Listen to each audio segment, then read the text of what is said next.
Um, Ito yung topic natin. Hindi ko na lang nai-announce beforehand. Sorry. Ang topic natin ay, yan, hope in suffering. So, itong topic na to ay nilalaman ng Romans 8, which we are going to read tonight. So, simulan muna natin with the Bible verses na, yan, Romans 8:18 to 30.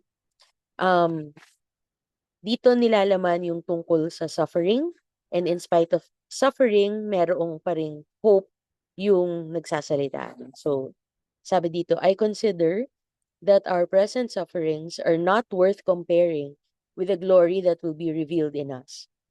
For the creation waits in eager expectation for the children of God to be revealed. For the creation was subject to frustration, not by its own choice, but by the will of the one who subjected it, in hope that the creation itself will be liberated from its bondage to decay and brought into the freedom and glory of the children of God. We know that the whole creation has been groaning as in the pains of childbirth right up to the present time. Not only so, but we ourselves, who have the first fruits of the Spirit, groan inwardly as we wait eagerly for our adoption to sonship, the redemption of our bodies. For in this hope we were saved. But hope that is seen is no hope at all. Who hopes for what they already have? But if we hope for what we do not yet have, we wait for it patiently. It continues, in the same way, the Spirit helps us in our weakness. We do not know what we ought to pray for, but the Spirit Himself intercedes for us through wordless groans. And He who searches our hearts knows the mind of the Spirit, because the Spirit intercedes for God's people in accordance with the will of God. Finally, eto, very familiar verse to. And we know that in all things God works for the good of those who love Him, who have been called according to His purpose. For those God foreknew, He also predestined to be conformed to the image of His Son, that He might be the firstborn among many brothers and sisters.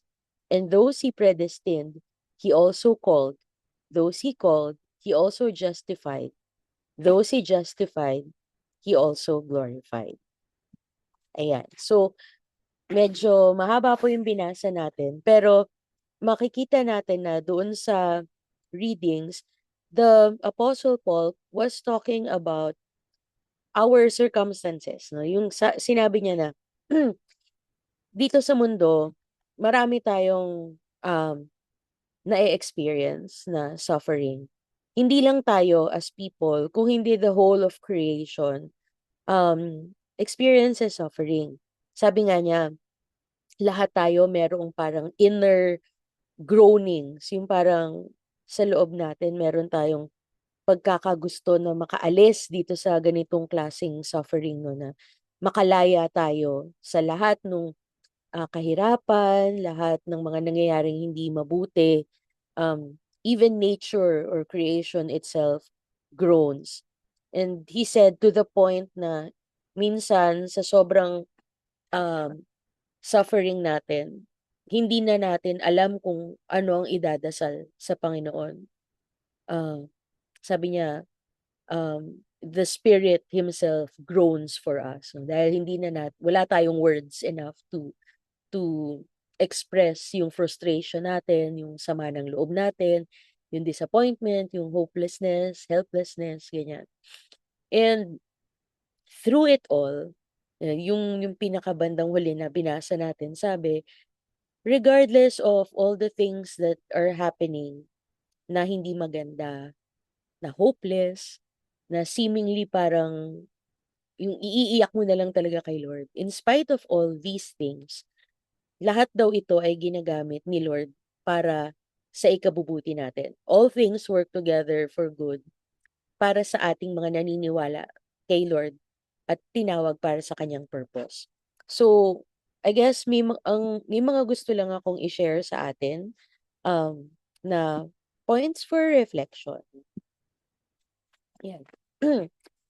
Unang-una, just because Christians tayo or Just because we believe in Jesus, hindi ibig sabihin nun, hindi na tayo magdudusa. Okay? 'Di ba usually, alam natin sa atin, nakasanayan natin, 'pag may kilala kang padrino, yung malakas ka sa isang powerful na tao, inaasahan mo, ginhawa buhay ko kasi dikit ako kay ganyan, dikit ako kay ganito, powerful siya, marami siyang connect, marami siyang kilala. So, hindi ka nag-aalala kasi alam mo may special treatment ka na malalayo ka sa kumbaga favored ka. Tayo, favored tayo ni Lord. Pero ang kaibahan kay Lord, kahit na malapit ka sa Kanya, hindi Kanya inaalis basta-basta sa lahat ng suffering. You will still experience that. Sabi nga, the entirety of creation suffers. At kaninong kasalanan ba yun? 'Di ba? Kay Adam, tsaka kay Eve, when they had, when they disobeyed the Lord in the Garden of Eden. Now, the world wants us to live in fear, na parang gusto ng mundo, lagi kang takot, lagi kang nag-aalala sa ano mangyayari sa pangkinabukasan, ano ang paano na lang ang buhay mo, kung parating magulo sa paligid, ang daming uncertainties, etc. Pero as Christians, we are told not to be anxious for anything kasi nandyan si Lord para sa atin. Kahit na hinahayaan niya tayong ma-experience yung ganitong klaseng pagdurusa, mga uncertainties, hindi niya tayo iniiwan. And there is hope even in the midst of suffering. Um, para sa mga hindi Kristiyano, ang pagdurusa maaring walang saysay. Parang hindi sila makahanap ng dahilan kasi wala sila kay Christ.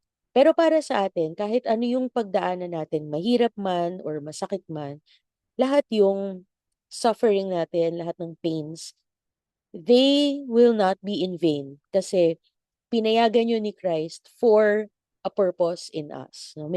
Meron at merong dahilan ang Lord at gagamitin niya yon para ma-form tayo, para maging mabuti o maayos ang buhay natin. Kasi ang goal ni Jesus is not for us to be happy. Alam ba natin yun na the goal of Christianity is not to live a happy life. If you look at the lives of the prophets, of the disciples, naghirap sila. Naghirap silang lahat. Kung ano-anong persecutions yung dinanas nila. And you can say that they did not really live happy lives. Lagi silang nakukulong, nabubugbog, kung ano-ano yung nangyayari sa kanila. But they had inner joy and inner peace. The goal of Christianity is not to be happy, but to be transformed in the likeness of Christ. So tayo, malamang ganun din ang ginagawa ni Jesus sa atin. Ano man yung sufferings na na-experience natin, may purpose yon. And hopefully, yung trials natin will form us to be more like Him. Yeah. Creation groans along with mankind. Hindi tayo nag-iisa. The whole of creation feels the extent of suffering. Kaya nakikita natin ngayon, 'di ba, yung ang daming mga disasters, melting of the polar ice caps, um, global warming, kung ano-anong mga sakuna, no, yung mga bulkan na pumuputok, mga earthquakes, mga tsunami, hurricanes, lahat. Ang daming mga natural disasters na parang minsan hindi natin maintindihan ano nangyayari. And this is this is part of the fall of man, no? Expected 'yon na talagang magkakagulo ang creation kasi nga nagkasala ang tao. And along with us, creation waits with eager anticipation for the glory that lies ahead. Maski yung mundo naghihintay na makalaya.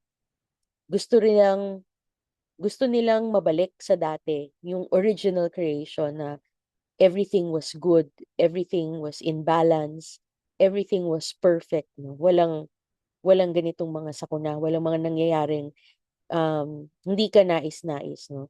Our world is currently in imbalance and creation awaits that day when it will be restored to its original glory.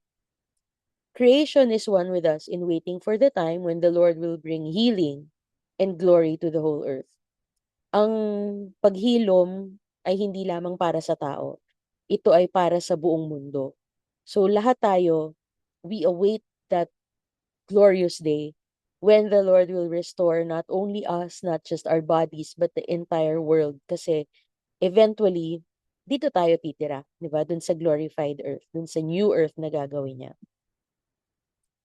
And ang importante dito in all these things, no, we're waiting, we're praying, we're groaning.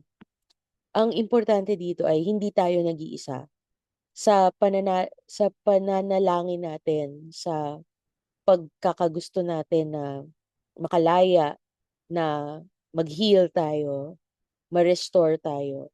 Ang pinakaunang may gusto niyan, hindi tayo actually, kundi si Lord mismo. No? The Holy Spirit helps us to pray. Minsan, di ba, pag meron tayong matinding pinagdadaanan, minsan, wala ka nang masabi. Alam niyo yung pag sobrang may pinagdadaanan kang sobrang ang sakit-sakit, no? Hindi mo na alam minsan kung ano sasabihin kay Lord. Iiyak ka na lang, yung hahagulgol ka na lang, tapos ang masasabi mo na lang, Lord, Lord, ganun ka na lang, wala ka ng ibang masabi. Sometimes, ang kaya mo lang sabihin or ang kaya mo na lang ibigay through your prayer is your tears, no? Tsaka yung, yung pagpalahaw mo siguro dahil sa sakit. And when this happens, God is with us. No? In moments when the suffering is too great, He is there not just to give comfort, but actually to intercede on our behalf. Yung hindi mo na alam kung ano yung sasabihin mo, hindi mo na alam kung ano yung idadasal mo, um, nandyan siya para siya na ang magsabi. Kasi si Lord naman, bago pa natin sabihin, alam na niya yung nasa puso natin. So, ang Holy Spirit, pag nangyayari yan, siya na mismo yung nag, nagsasabi kay God kung ano yung nilalaman ng puso natin. Siya na yung nagsispeak on our behalf. He is the one who ensures that our prayers are attuned to the will of the Father. Kasi minsan, 'di ba, hindi yung gusto natin, hindi yun yung will ni Lord. At minsan hirap na hirap tayong tanggapin na, Lord, bakit ganun? Eh, 'di ba dapat maganda naman yung pinagdadasal ko, good intention naman ako. Pero bakit ba't parang hindi mo tinutupad? Ba't di mo sinasagot? So, the Holy Spirit is the one that make sure yung prayer natin at yung will ni God, ano siya, papunta sa iisang lugar. And sometimes, what He does is, He makes us realize na, teka, pwedeng nakikita mo na hindi ka sinasagot ni Lord ngayon, pero may mas maganda siyang balak para sa'yo. Kaya, accept mo yan or magtiwala ka lang na um, He has something better in store for you. And dapat ma-realize natin na sa anumang nangyayari, si God ang may control sa lahat. He is sovereign overall. Pag sinabi nating sovereign, um, naniniwala tayo na walang bagay na nangyayari dito sa mundo na hindi alam at hindi pinahihintulutan ng Panginoon. Kahit kahit yung mga seemingly na masasamang nangyayari, minsan di natin maintindihan na, Lord, ba't mo pinayagang mangyari 'to? Bakit siya? Ang bait-bait niyang tao, binigyan mo ng ganyang sakit. Minsan di natin maintindihan, 'di ba? O bakit yung ganitong tao, ang dami niyang kasalanan, bakit siya nagpo-prosper siya, 'no? Pero sa tingin lang natin kasi yun, eh. Hindi natin nakikita yung talagang isip ng Diyos, kung ano yung purpose niya, bakit niya hinahayaang mangyari ang mga bagay-bagay. Minsan sa limitations ng isip natin, parang hindi natin maintindihan. So, sinasabi natin, "Ay, parang si Lord nakalimutan na kami or nagpabaya si Lord." Pero yun kasi ay dahil limitado lang yung kaya nating maintindihan.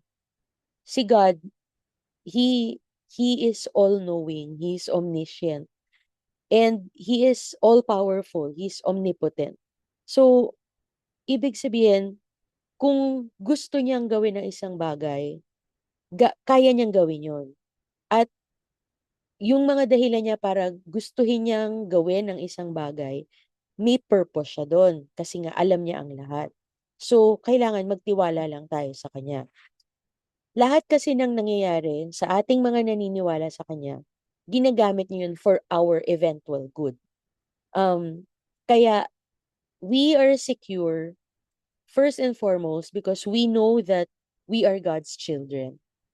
Yun ang anchor natin. We know that we are children of God. Hindi kasi lahat ay kabilang sa kanyang pamilya, di ba? So, knowing that we are believers, that we have faith in Jesus, na naniniwala tayo na namatay siya para sa atin, at yung mga kasalanan natin, inako niya, and at the same time, through the great exchange, yung kanyang righteousness, ibinigay niya sa atin. Kung naniniwala tayo doon sa sa fact na yon, and we have complete faith and trust in Jesus Christ, then we have nothing to worry about. Kahit marami tayong pagdadaan ng hindi ka nais-nais, kahit masaktan man tayo dito sa mundong to, everything will be used by God for our eventual good. Yan. Ito yung sinabi ko kanina. God's purpose is to make His children conform to His image. His purpose is not to make us feel comfortable. Hindi hindi yun ang goal ni Lord na maging hayahay tayo or maging happy-happy ka buong buhay mo. Hindi yun eh. Tayo as people, we want to live comfortable, peaceful, happy lives. There's nothing wrong with that. Pero ang primary goal natin dapat sa life ay maging katulad ni Jesus, no matter what it takes. Kung kinakailangang maging uncomfortable tayo para maging mas kamukha at kawangis tayo ni Jesus, then tanggapin natin yun as part of the cost of following Christ. Um, Kaya nga sinabi ni Jesus, take up your cross and follow me. Because He knew that things will not always be easy for His children. Sabi nga niya, di ba, kung ang mundo pinersecute ako, what more kayo, di ba, ng mga disciples ko? Expect persecution. So, ihahanda natin ang sarili natin at um, we will take comfort in the fact that no matter what happens, God knows what's happening to us. He allowed it to happen, and therefore, He has a plan to turn whatever that is into something for our good. Ayan. Sabi sa Philippians 3:20-21, but our citizenship is in heaven. Hindi tayo, we are in this world, sabi ni Jesus sa John 17, di ba? We are in this world, but we are not of this world. Our citizenship is in heaven. We eagerly await a Savior from there, the Lord Jesus Christ, who, by the power that enables Him to bring everything under His control, will transform our lowly bodies so they will be like His glorious body. Eventually, ang gusto nating mangyari, hindi lang maging kagaya ni Jesus in character, no? Pero someday, literally, yung kung ano yung katawan na meron si Jesus, yung glorified body niya, someday, magkakaroon din tayo nun. And that's something to really look forward to. Yung wala ng corruption ng flesh, wala na yung hatak ng kasalanan, wala na yung desire to do something against God's will. Mawawala na lahat yun. Wala ng kasalanan, wala ng temptation na maglalayo sa atin sa Panginoon because wala na talaga yung flesh natin. We will be incorruptible. We will have glorified bodies. And that's something na parang yun yung pinapanalangin natin na sabi, 'di ba sabi kanina sa Romans, yung the sufferings of this world cannot compare to the glory that is set before us. Talagang sa anumang pagdadaanan nating paghihirap ngayon, o mga pagsubok, lagi nating iisipin na hindi ito ang katapusan. We have something to look forward to, and we should be excited about it. Kumbaga, ituon natin yung pansin natin dun sa napakagandang pangako ng Panginoon. Nabibigyan niya tayo ng ganoong klaseng glorified bodies just as He has. So, let us live in hope. No? In spite of the trials, we want to live in hope. Even in the midst of suffering, we want to continue to trust in the Lord. In times of sorrow or weakness, we want to rely on the Holy Spirit. We also find comfort in the fact that God is in control of all our circumstances. So siguro, tandaan natin, no, kung may mga pinagdadaanan tayong hindi natin naiintindihan o may mga pagsubok tayo sa buhay, tandaan natin tong tatlong to. Trust in the Lord, rely on His Spirit, and find comfort that God is in control. From groans to glory, yan, no? From groans, yung ating mga panaghoy, papunta sa kaluwalhatian, glory. We set our eyes on the hope that is in Jesus Christ alone. Yan. So, sana po ay kahit papaano nabigyan tayo ng comfort, no? Hindi ko alam kung meron tayong mga mabigat na pasanin o pinagdadaanan. Puwedeng may mga bagay na kakaharapin pa tayo na hindi natin magugustuhan. Pero sana, dito sa topic natin tonight, at least maintindihan natin na anumang pangyayari, as long as we are secure in Jesus Christ, there's nothing to fear. Yun lang po.